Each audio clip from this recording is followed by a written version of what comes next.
इहा राज हमार चलल बाया हमारे ही चली।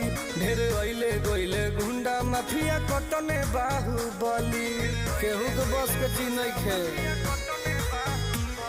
इहा राज हमार चलल बाया हमारे ही चली। ढेर अइले गइले गुंडा माफिया कटने बाहुबली, मार के गोली बंद कदम बोली हरदम ला सुता दे।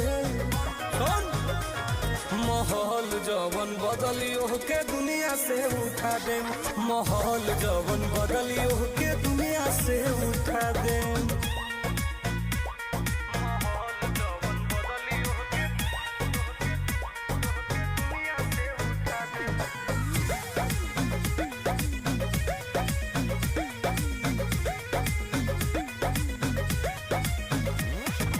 पुलिस प्रशासन सरकार बा हमर